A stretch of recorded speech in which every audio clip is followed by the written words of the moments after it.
नमस्कार. आज आपल्या सगळ्यांचं राष्ट्रवादी काँग्रेस पक्षाच्या या आमच्या वर्धापन दिनाच्या कार्यक्रमात मी मनापासून स्वागत करते.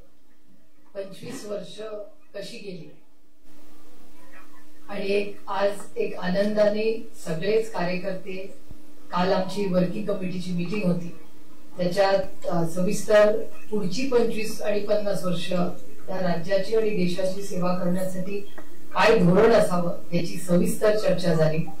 त्याच्यात वंदनाताईंवर काही नवीन संघटनात्मक जबाबदाऱ्या दिल्या झाल्या, त्याबद्दल पुढच्या काही दिवसांमध्ये आपल्याला त्या सगळ्याची माहिती दिली जाईल. आणि आमची एवढीच अपेक्षा आहे की एकीकडे जसं इलेक्शनची कामं होत राहतील तर त्याच पद्धतीने संघटनेची ताकद ही राज्यात आणि देशात कशी वाढवावी याच्यासाठी राष्ट्रवादी काँग्रेस पक्ष प्रयत्नशील आहे. पक्षामध्ये प्रशांत दादा म्हणले तसं वर्षापूर्वी अनेक काही घटना झाल्या, पण त्याच्यावर मात करून ज्या पद्धतीने कार्यकर्ता आणि मित्र पक्ष आणि महाराष्ट्राच्या आणि देशाच्या मायबाप जनतेने जी आम्हाला साथ दिली त्याबद्दल मी मनापासून त्यांची आभार मानते, त्यांच्यासमोर नतमस्तक होते. कारण असं वाटलं होतं की आता पुढे काय, पण राष्ट्रवादी काँग्रेस पक्षातले नेते कदाचित काही अडचणीमुळे त्या काळामध्ये ते अडचणीत आले असतील किंवा खचले असतील, पण राष्ट्रवादी काँग्रेस पक्षाचा कार्यकर्ता कधीही खचला नाही आणि डगमगला नाही आणि तो लढत राहिला. ही खरंच आमच्या सगळ्यांसाठी खूप अभिमानाची गोष्ट आहे. आदरणीय पवारसाहेबांच्या नेतृत्वाखाली हा पक्ष महाराष्ट्रात आणि राज्यात, देशात अनेक राज्यांमध्ये आज कार्यरत आहे. पुढच्या काही कालावधीमध्ये तुम्हाला अनेक संघटनेमधले नवीन आम्ही जे कार्यक्रम घेणार आहोत त्याचीही माहिती आज संध्याकाळच्या मीटिंग मध्ये नगरला आपल्याला कळेलच. पण तमाम महाराष्ट्रातले ही प्रेस, देशातले अनेक प्रेस, मला माहितीये की गेल्या महिना म्हणजे गेल्या किती 100 दिवस असतील मी घरातून बाहेर पडले की तुम्ही असता, मी घरात शिरता आणि तुम्ही असता.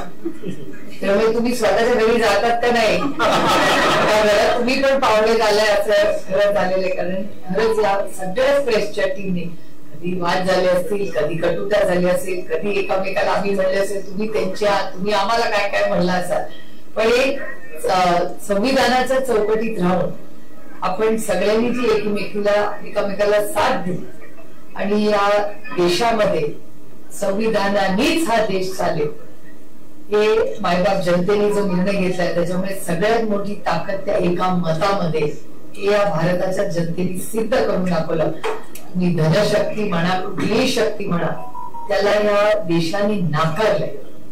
ही खरंच अभिमानाची गोष्ट आहे. मला अतिशय दुःख होतंय बोलताना, पण 50 खोके एकदम ओके सरकारला लागू पडत असेल पण मायबाप जनतेला लागू होत नाही. त्यांनी सांगितलेले की 50 खोके इज नॉट ओके. त्यामुळे ते थोडेसे लोक काही कदाचित या खोक्यामध्ये अडकले गेले असतील, पण या देशातली जनता ही स्वाभिमानी जनता आहे. ही पुन्हा एकदा या सगळ्या इलेक्शनच्या प्रक्रियेमध्ये दाखवून दिलंय. आज रवींद्र दंगेकर जी आलेत, मी त्यांचेही स्वागत करते, आभार मानते. त्यांनी सगळ्याच मतदार म्हणजे शिरूर आणि बारामतीलाही खूप त्यांची मदत आम्हाला सगळ्यांना झाली. अगदी थोडक्यात त्यांचं इलेक्शन राहून गेलं पण हरकत नाही, ते फार घट्ट आहे. त्याच्यामुळे ऑक्टोबर मध्ये नक्कीच आमदार होतील याच्या माझ्या मनात काही मात्र शब्द नाही, पण ते त्यांचं कर्तृत्व आहेच. पण मला एका गोष्टीचा आनंद त्यांनी आत्ताच केलेल्या एका कामाचा आहे की एक युवक आणि युवती, कदाचित दंगेकरजींनी ती लढाई लढली नसती तर कदाचित त्या 2 कष्ट करणाऱ्या मुला आणि मुलीला न्याय मिळाला नसता. हे जे आशीर्वाद आहेत ना, हे जे काम तुम्ही या देशाला दाखवून दिलं की ह्या देशामध्ये जो कष्ट करणार आहे, जो सच्चा आहे, त्याला न्याय द्यायचं काम कोणी वाचाने फोडला तरी बॅग होणार. त्यामुळे खरंच या पद्धतीने त्या पोस्टच्या केसमध्ये तुम्ही ज्या पद्धतीने लढला आणि प्रशासनाचा जो खरा चेहरा आहे, आणि पुण्यामध्ये मग ड्रग्ज असेल, जे आता पुण्यामध्ये जे पाणी कोयता गळणे, आजच सकाळी मी तुमच्याच चॅनलवर पाहिलं की मला हडपसरला का कुठे गाड्या फोडण्यात आल्या. म्हणजे प्रशासन नक्की महाराष्ट्रात आणि पुण्यामध्ये काय चाललंय मला विचाराल तर पुण्यामध्ये प्रशासनच नाही. कारण ड्रग्ज आपल्या ससूनची होणारी सातत्याने बदनामी, ही पोस्टची केस असेल, आता सगळ्या काल एक दिवस काय पाऊस पुण्यात पडलाय तर सगळीकडे, म्हणजे माझ्या लोकसभा मतदारसंघात सिंहगड रोडला 2 वेळा वंदनाताई पाणी तुंबले, गेल्या 8 दिवसाची गोष्ट झाली. त्यामुळे पुण्यामध्ये ही परिस्थिती अतिशय गंभीर आहे. मला दुःख एका गोष्टीचं होतं की शिक्षणाचं सुसंस्कृत असणारं माहेरघर म्हणून देशातून लोक मुलं तुमच्या माझ्या पुण्यात शिकायला पाठवतात, आणि तिथे अशा ज्या घटना होत्या त्याच्यात तुमच्या माझ्या पुण्याचं नाव खराब होत आहे. आणि याच्यासाठी जबाबदार कोण आहे? अर्थातच प्रशासन आणि ट्रिपल इंजिनचं पुण्याचं सरकार आहे. त्यामुळे पुण्यासाठी मी प्रशांत दादा, अंकुश अण्णा, रवींद्रजी, वंदनाताई आणि तुम्हाला सगळ्यांना विनंती करीन की तुम्ही एक फोरम करा की पुण्यासाठी आपण राजकीय सगळं बाजूला ठेवून आपण सगळ्यांनी, काही लोक जी एक्सपर्ट्स आहेत त्यांची मदत बोलले, पवारसाहेब उद्धवजींशी बोलले की आपण ज्याचा उल्लेख त्यांनी त्यांच्या भाषणात केला की आपण पूर्ण ताकदीने विधानसभेच्या कामासाठी लागलोय, आणि ती सत्ता ही काय फक्त सत्ता म्हणून नकोय आपल्याला, पण महाराष्ट्रावर आज जो अन्याय होतोय, म्हणजे आज हिंजवडी मधल्या जवळपास 35 ते 40 कंपन्या बाहेर जात आहेत, त्याची मीटिंग आपलं जे मराठा चेंबर ऑफ कॉमर्स आहे त्याच्यात अनेक वर्ष वंदनाताईंनी खूप मोठं कॉन्ट्रीब्युशन केलंय. त्यांनीच आदरणीय पवार साहेबांना पण विनंती केली की मराठा चेंबर ऑफ कॉमर्सला बोलवून पवार साहेबांनी पुढाकार घेऊन पुण्यामधल्या ज्या इन्व्हेस्टमेंट बाहेर जातात त्याची पुढच्या 8 दिवसात तातडीने मीटिंग लावून जेवढ्यांना थांबवू शकू तो थांबवण्याचाही प्रयत्न आपण सगळ्यांनी मिळून केला पाहिजे. त्या नोकऱ्या आपल्या मुलांच्या. राजीव गांधी इन्फोटेक पार्कची स्थापना आदरणीय पवार साहेबांनी 25-30 वर्षापूर्वी केली असेल, आणि आज 6 लाख लोक तिथे काम करतात, आणि तिथल्या नोकऱ्या जर बाहेर जात असतील तर मला वाटतं प्रशासनाकडून माझ्या तर काहीच अपेक्षा नाही. त्यामुळे आपल्यालाच आता नागरिक म्हणून, लोकप्रतिनिधी म्हणून कामाला लागायला लागेल. पण तुम्ही ज्या ताकदीने सगळे या संघर्षाच्या काळात लढला, आणि दंगेकरजींनी जे गेल्या महिन्यात रिझल्ट लागल्यानंतरही किंवा मतदान झाल्यानंतरही ज्या पद्धतीने त्यांनी काम केलं हे खरंच कौतुकास्पद आहे. तुम्ही आज आवर्जून इथे उपस्थित राहिला, तुमच्याही शुभेच्छा. 5 वर्ष तुम्ही आमच्यावर नाही याचं आम्हाला सातत्याने वाईट वाटेल, पण तुम्ही त्याची सगळी इथे भरून काढाल पुण्यामध्ये, एवढी आपल्याला मनापासून शुभेच्छा देते. मंत्रीपद मिळालंय पुण्याला त्याचा आम्हाला आनंद आहे, पण त्याचा उपयोग कॉन्ट्रॅक्टरला न होता पुणेकरांना व्हावा एवढीच अपेक्षा नाही. हेडलाईन नाही, वास्तव आहे दुर्दैवाने. खरं असं बोलत नाही नॉर्मली, पण मला जरा दंगेकरजींचे मी सगळी भाषणं ऐकते आणि वाचते वर्तमानपत्रात, त्याच्यामुळे त्यांनी जे पुण्याच्या गोष्टी झाल्या तर जे काही सत्ता व्हावी ती सर्वसामान्य मायबाप जनतेच्या साठी व्हावी एवढीच माफक आमची अपेक्षा आहे. कारण आपले केंद्र सरकारचे 3 का 4 महाराष्ट्रातले टोटल 7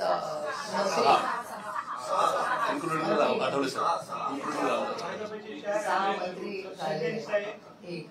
त्या सगळ्यांना आमच्या सगळ्यांच्या वतीने मनापासून शुभेच्छा आहेत, आणि त्यांनी महाराष्ट्रासाठी काहीतरी करावं पार्लमेंटमध्ये एवढीच आमची त्यांच्याकडून अपेक्षा. राष्ट्रवादीचा दुसरा फॅक्शन सुद्धा 25वा वर्धापन दिन त्यांचा साजरा करतोय. कधी काळी हे लोक सगळे तुमच्या सोबत होते. हा पक्ष कुणाचा आहे याची खरी लढाई कधीपर्यंत निकाली निघेल? आता आम्ही तर कोर्टात गेलेलो आहे, आणि त्यांच्याकडे जो पक्ष आणि चिन्ह आहे त्याच्या खाली एक नोटीस आहे. ती आता ते वापरतात का नाही मला माहिती नाही, पण माननीय उच्च न्यायालयाने त्यांना सांगितलंय की हे टेम्पररी आहे त्यांच्या, त्याच्यामुळे तो त्यांचा अजून झालेला नाही. आणि लढाई आज जरी आम्ही इलेक्शन कमिशन मध्ये आमच्यापेक्षा आदरणीय पवार साहेबांवर जो अन्याय झालेला आहे केस कोर्टात आम्ही ताकदीने लढतो. जो प्रतिसाद या निवडणुकीमध्ये मिळालाय तो पाहता पुन्हा राष्ट्रवादी चिन्ह घेणं हे तुम्हाला परवडेल का? राष्ट्रवादीचं घड्याळ घेणं की तुतारी हे चिन्ह प्रेफरेबल राहील तुम्हाला?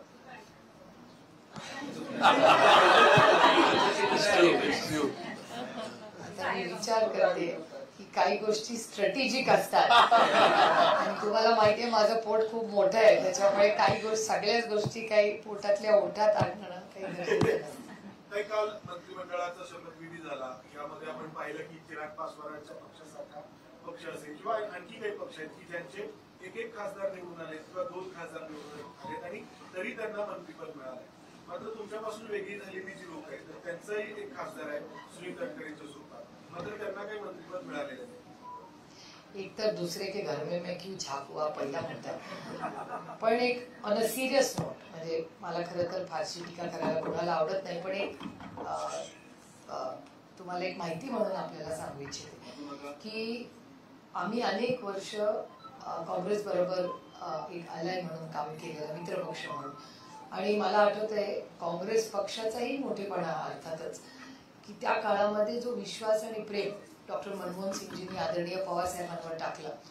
पवार साहेबांना 2.5 कॅबिनेट दिले होते तेव्हा, आपले 8 तर 9च खासदार निवडून आले होते, पण पवार साहेबांना 2.5 मंत्रालय दिलं होतं. त्यानंतर प्रफुल्लबाईंना इंडिपेंडंट चार्ज दिला होता आणि त्यानंतर पहिल्या टर्मला आगाथा संगमा होत्या, दुसऱ्या टर्मला म्हणजे आपला नंबर याचा फारसा काँग्रेसने कधीच विचार केला नाही. त्यांनी एक मित्र पक्ष म्हणून नेहमीच आमचा मान सन्मान केला आणि आम्हीही त्यांचा केला. म्हणजे खूप प्रेमाचं नातं काँग्रेसचं आमचं राहिलं. त्यानंतर जेव्हा शिवसेनाही आली तेव्हाही उद्धवजींचाही मनाचा मोठेपणा की महाविकास आघाडीमध्ये सगळ्यांनीच एकामेकाचा मान सन्मान किंवा त्या काळातले उपमुख्यमंत्री आणि मुख्यमंत्र्यांमधली केमिस्ट्री कधीच असं झालं नाही की आम्हाला काही म्हणावं लागलं की उद्धवजी हा एक प्रॉब्लेम आहे, असा दिवस कधीच उद्धवजींनी येऊन दिला नाही. त्याच्यामुळे आमच्याकडे हा नंबरचा गेम नव्हता. नेहमी म्हणजे तुम्हीही मोठे व्हा, आम्ही मोठे होऊ, एकत्र मिळून मोठे होऊन देशाची सेवा करू. त्यामुळे इतके काय आम्ही फॉर्म्युलात काय अडकलं नव्हतं. आम्ही मान सन्मान टॅलेंटवर जास्त काँग्रेस, राष्ट्रवादी आणि शिवसेनेने नेहमीच विश्वास टाकला होता. आणि शेवटी नाती विश्वासानेच होतात. सगळं का हा काय केमिस्ट्रीचा फॉर्म्युला नाही, 2+O=1 असा नाही होता ना. हे प्रशासन आहे, पक्ष आहे, नाती आहे, विश्वास आहे, याच्यातूनच होतं. आणि दुसरी एक गोष्ट मला आश्चर्य वाटते की तुम्हाला या फॉर्म्युलाचं आश्चर्य वाटतं. मी 10 वर्ष फार त्यांना जवळून, त्यांच्या मित्रपक्षांना तर त्याहून जवळून पाहिलं.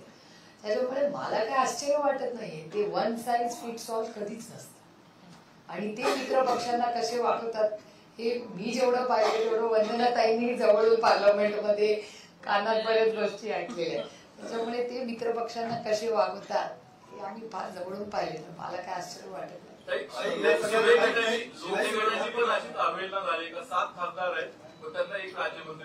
तो त्यांचा अंतर्गत प्रश्न आहे ना. राष्ट्रवादी काँग्रेस पक्ष दुसरा किंवा आहे तो आता टेम्पररी तो, आणि शिंदे गट हा त्यांनी त्यांच्या अलायन्स बरोबर काय करायचा हा त्यांचा अंतर्गत प्रश्न. आम्ही कशाला त्याच्यात ढवळाढवळ करू.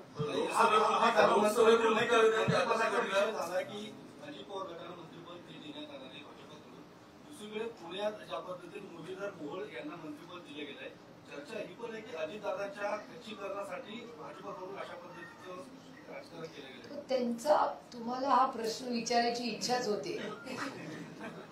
म्हणजे अजून याच्यावर मी काय बोलणार.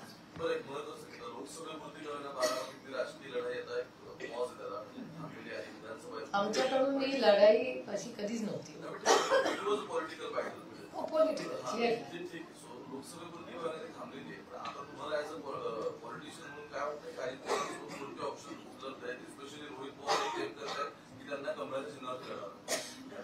मी तुम्हाला खरं सांगू, पुण्यामध्ये वाढलेला क्राईम, महागाई, बेरोजगारी, हिंजवडीतून झालेल्या कंपनीज, दुष्काळाची परिस्थिती आजही अनेक ठिकाणी जर पाऊस आहे, जिथे पाऊस आहे तिथे तुंबतायत एवढी आणि लोकांची गैरसोय होते लोकांच्या घरात. एवढी आमच्या समोर कामं आहेत. आता त्यांनी काय करावं तो त्यांचा अंतर्गत प्रश्न. आम्हाला वेळच नाही हो आमच्या कामामधून. 8 खासदार निवडून आले. एवढी जबाबदारी राष्ट्रवादी काँग्रेस पक्षाच्या प्रत्येक कार्यकर्त्यावर वाढलेली आहे. अजून आमची काही चर्चाच नाही. महाविकास आघाडीचं पहिलं सीट शेअरिंग होईल ना. आता काँग्रेसची आमची आताच त्यांची पहिल्यांदा भेट झाली, दिल्लीत भेट झाली. आता ते कुठली सीट मागतायत आम्ही आता त्याच्यावर पण चर्चा होईल ना. म्हणजे त्याच्यावर पहिले आता म्हणजे ते क्लेम करतात आपण तो पण विषय आहेच ना. त्याच्यामुळे आम्ही आपलं पूर्ण मान सन्मान झाल्याशिवाय बाहेर काही बोलणार नाही. असे काही बॅनर्स लागले होते बारामती, त्यावर चर्चा तरी युगेंद्र पवार बारामतीचे उमेदवार असते अशी चर्चा असेल तर मला माहिती नाही त्याची. मी दिल्लीला होते त्याच्यानंतर दोन्ही शिवसेनांनी एकत्र यावं. कुस्तीगीर संघटनेच्या अध्यक्षपदावरून युगेंद्र पवारांना हटवलं कुठेतरी सुडाचं राजकारण केलं जाते. दुर्दैव आहे, कारण युगेंद्र पवार हे कुस्तीमध्ये अतिशय उत्तम काम करत होते. गेले अनेक वर्ष ते कुस्तीचे कुस्तीचा खूप मोठा कार्यक्रम बारामतीत अतिशय चांगल्या पद्धतीने करत होते. राज्यातून लोक तिथे कुस्तीला यायचे. त्यामुळे मलाही आश्चर्य वाटलं, पण त्यांना काढता येतं का नाही हेही टेक्निकली बघावं लागेल. आणि त्याच्यानंतर पुढे काय ऍक्शन घ्यायची हे पाहूच. मुंबईत बॅनर्स लागले, दोन्ही शिवसेनांनी एकत्र यावं म्हणून 3 बॅनर्स आहेत. तशीच राष्ट्रवादीच्या एका कार्यकर्त्यांच्या ग्रुपची सुद्धा मोठी इच्छा आहे की दोन्ही फॅक्शन्सनी एकत्र यावं. याच्यामध्ये काही पर्सेंट तरी स्कोप तुम्हाला दिसतो का की दोन्ही फॅक्शन्स एकत्र येतील, एकत्र येऊ शकतात, की तुम्हाला काही होप आहे त्याच्याबद्दल की अजिबातच नाहीये? हा देश बॅनरनी नाही चालतो. खरंच सांगते, देश किंवा पॉलिसी ही संघटनेत आणि पार्लमेंटमध्ये बनते, ती बॅनरवर नाही. पण हूज सेंटिमेंट ना. पण आता कुठले कार्यकर्ते, आपल्या म्हणजे आमच्या पक्षात असं आहे, आमचा पक्ष ओव्हर ऍक्सेस आहे. म्हणजे शरद पवार सगळ्यांनाच 24/7, यांचे पण 5-5 प्रत्येकाचे फोटो असतील पवार साहेबांवर. त्याच्यामुळे आमच्या पक्षामध्ये नॉर्मली सेंटिमेंट बॅनरवर लावायची गरज नाही. पवार साहेब 24/7 अवेलेबल असतात, जा त्यांना सांगा आणि त्याच्यावर ऍक्शन. दोन्ही फॅक्शन येतील काय करतात? तुम्हाला 1% चान्स, होप्स काही वाटतं? नाही, आता मी दुष्काळ, आता होणारी अतिवृष्टी, आलेल्या 8 खासदारांची सगळ्यांची जबाबदारी, आता 8 खासदार, त्यांना घरं, त्यांची गाडी, पेट्रोल, आता दया पण नाही. आता तिथे जाऊन प्रश्न कसा विचारायचा एक म्हणजे पार्लमेंटमध्ये, मग भाषणं कशी करायची, हे सगळी मोठी प्रक्रिया, प्लस विधानसभा, प्लस हरियाणामध्ये आम्ही लढणार आहोत, प्लस झारखंड. बापरे बापरे, एकदम खांबेवाले. विरोधी पक्षामध्ये राहावं. 25 वर्षांचा ज्यावेळेस आपण मागे वळून पाहतो तर आतापर्यंत काय कमावलं तर काय बऱ्याचदा सत्ता आली वगैरे सगळ्या याचा विचार होईल. पण या अशा क्षणी आपण याचाही विचार करत असतो की आपण आतापर्यंत काय कमावलं, याचं कधी चिंतन करतात का? मला असं तर प्रत्येक जण करत असतात. आणि 25 वर्षातली 18 वर्ष हा पक्ष स्वतःच्या कर्तृत्वाने सत्तेत राहिला, हे भी बहुत बडी बात आहे. ते एक पहिली बात. मला वाटतं 25 वर्षात प्रत्येकाच्या आयुष्यात संघर्ष येतोच हो. आणि जे आपल्याबरोबर राहिले किंवा आपण ज्याच्यामुळे एकत्र राहिलो, ती गोष्ट आम्ही कधी विसरली नाही. म्हणजे हा पक्ष वाढवण्यामध्ये प्रत्येकाचं मोठं योगदान आहे, हे आम्ही मान्यच करतो आणि आम्ही कधी नाकारलेलंच नाही.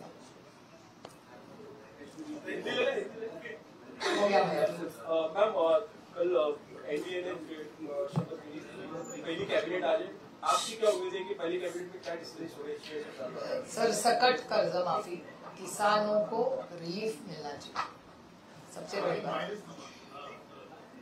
अब इसके अलावा पुणे की हम आपने बात कही, पुणे के भी मंत्री होंगे. जो सिचुएशन पुणे में उस पर आप क्या देख रहे हैं कि पानी भर रहा है,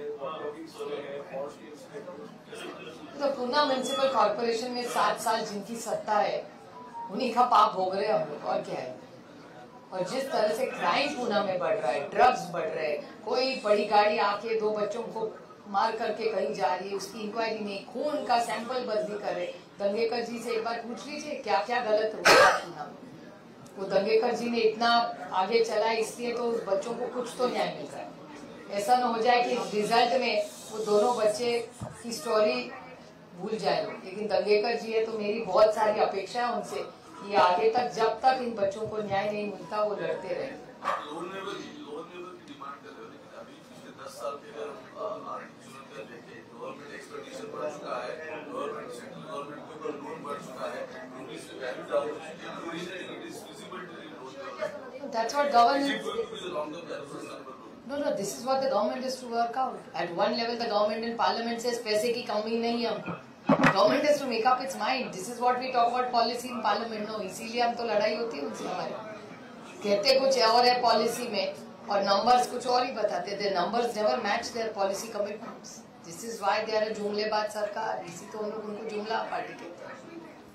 कल एक आतंकी घटना भी हुई जम्मू कश्मीर में, उसका जम्मू कश्मीर में कल जो घटना हुई और वो बहुत बहुत दुख की बात है. मैं हम सब की तरफ से और पार्टी की तरफ से श्रद्धांजलि अर्पण करती हूँ जिनकी उसमें हत्या हुई है, मौत हुई है.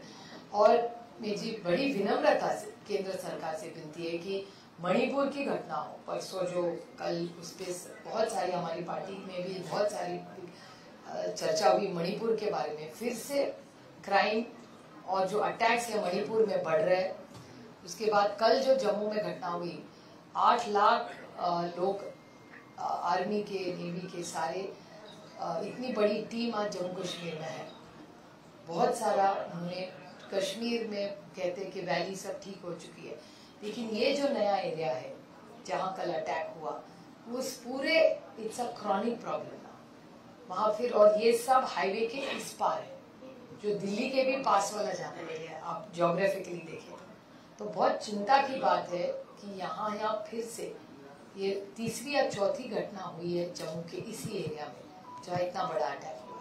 और एक तरफ इस देश में शायद पहली बार ही हुआ होगा कि एक तरफ प्रधानमंत्री शपथ ले रहे थे और एक तरफ एक बस पे इतना बड़ा attack.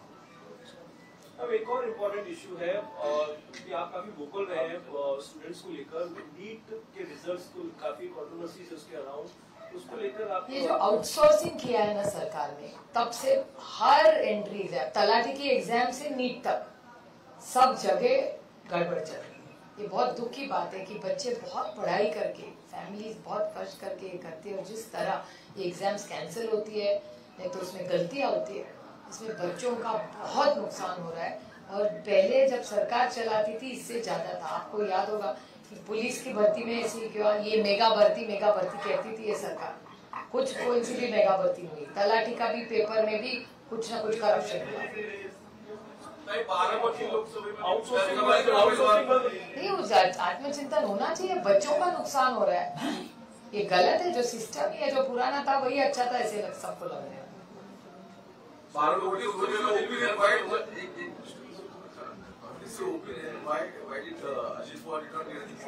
How would I know that? That's an internal issue of the India Alliance. And I'm not surprised because last 10 years, Vandana ji and me have worked very closely in Parliament.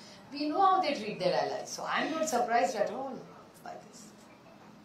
Baramati लोकसभेतील आता तुमचा विजय झालाय, विधानसभेचे उमेदवार ठरले, काही चर्चा झाली? अजून नाही, आमचे उमेदवार नाही ठरलेले, पण आता महाविकास आघाडीची चर्चा सीट शेअरिंगवर पहिली होईल, त्याच्यानंतर उमेदवार। त्यामुळे आधी कोण कुठून लढतंय बघूया ना, कोण कुठून इच्छुक आहे, कोण म्हणजे काँग्रेसला कुठल्या सीट पाहिजे, राष्ट्रवादीला कुठल्या पाहिजे, शिवसेना कटला, पहिला तो तर निर्णय होते। विरोधी पक्ष नेतेपद मिळावं अशा पद्धतीची मागणी केंद्रामध्ये नाही, खूप आनंदाची आहे। काँग्रेस पक्ष हा मोठा पक्ष आहे, सगळ्यात मोठा, आणि अर्थातच विरोधी पक्ष नेता त्यांचाच होईल आणि योग्य व्यक्तीला काँग्रेस पक्ष जबाबदारी देईल याच्याबद्दल आमच्या मनात तरी काही मात्र शंका नाही। राष्ट्रवादीमध्ये काही प्रदेशाध्यक्ष बदलाची किंवा खांदेपालट करायची काही शक्यता आहे का? मागणी काही कार्यकर्त्यांकडून करण्यात येते या निवडणुकीच्या निकालानंतर अचानक रोहित पवारांकडे जबाबदारी द्यावी, शशिकांत शिंदेकडे जबाबदारी द्यावी, त्याचा सूर जयंत पाटलांच्या विरोधामध्ये असल्यासारखा दिसतोय। माझ्या कानावर असली कुठली गोष्ट आलेली नाही। आपल्या प्रवक्त्यांनी ट्विट केलेले होते किंवा असेल, तेवढी लोकशाही आहे, प्रत्येकाला बोलायचा अधिकार आहे। त्याच्यात काय, एखाद्या कार्यकर्त्याची इच्छा असेल तर त्यांनी त्याचा, आमचा हाच तर आमच्या पक्षाची खासियत आहे की मन मोकळेपणे कोणी काही बोलू शकत नाही। गेल्या आठवड्याभरात जो काही पाऊस पुण्यात झाला त्याच्यामध्ये पुणे शहराला कोणी वालीच नाही अशी स्थिती आहे। कुणाच्या घरात पाणी घुसतंय, कुठं झाडाची फांदी करून काल एका विविवाडीत मुलाचा मृत्यू झालाय, वाहतूक कोंडी होते आणि महापालिकेमध्ये कोणी सत्ताधारी एका सभागृह अस्तित्वात नाही आणि प्रशासन काय करते की नाही असा प्रश्न आहे। पालकमंत्री आणि जे कोणी नेते ते फक्त ट्विट करून सांगतात की प्रशासनाला काम करण्याच्या सूचना दिलेल्या आहेत। ट्विटवर काम होतं का आणि प्रत्यक्षात जर काम होत नसेल तर मग काय करायला? हा प्रश्न तुम्ही सरकारला विचारला पाहिजे ना। हा ही सरकारची नैतिक जबाबदारी आहे, कुठलाही सरकार असू दे, म्हणजे आमचं असतं किंवा कुणाचंही आज आहे, ही नैतिक जबाबदारी सरकारची आहे। 200 आमदारांचे ट्रिपल इंजिनचा खोक्याचं सरकार, केंद्रात गल्लीपासून दिल्लीपर्यंत त्यांचीच सत्ता आहे ना। ह्याला पुण्याचं आज जे काही नुकसान झालेलं आहे त्याला जबाबदार फक्त आणि फक्त हे सरकार आहे। मग इथला क्राईम वाढलेला आहे, ज्या पद्धतीने ऍक्सिडेंट्स होतात आणि मोठ्या लोकांना वाचवण्याचं पाप हे करतात, त्यानंतर सर्वसामान्य मायबाप जनतेने कष्ट करून लोन काढून गाड्या घेतल्यात, त्या गाड्यातलं फोडणं असेल, ड्रग्ज वाढणारे असतील किंवा प्रशासन असेल, या सगळ्याचा एक व्हाईट पेपर काढला पाहिजे ना, किंवा अकाउंटेबिलिटी तर काहीतरी असली पाहिजे। एवढं पाणी तुमतंच कसं सारखं पुण्यामध्ये, आणि वारंवार हे होते। गेल्या 8 दिवसात तिसऱ्यांदाही घटना झाली आणि याची जबाबदारी कोण घेणार? आणि इलेक्शन का होत नाहीये कॉर्पोरेशनचं, आम्ही किती वर्ष त्याची मागणी करतोय। मग या बिचाऱ्या लोकांनी जायचं कुणाकडे? आणि मग स्थानिक लिडरशिप जी सगळी आहेत ना, किती आमदार आहे तिथे, 8 भारतीय सत्तेतलेच आमदार आहेत ना, त्यांचे 6 आहेत ना, 7 आहेत, 7 आमदार. माझी विनम्र विनंती आहे त्यांना, हो सगळी सत्ता तुमच्याच हातात आहे. कॉर्पोरेशन त्यांच्याकडे, जिल्हा परिषद त्यांच्याकडे, मंत्रीपद त्यांच्याकडे, डिपार्टमेंट सगळी त्यांच्याकडे. आता आणखीन एक खासदार आणि सेंट्रल मंत्री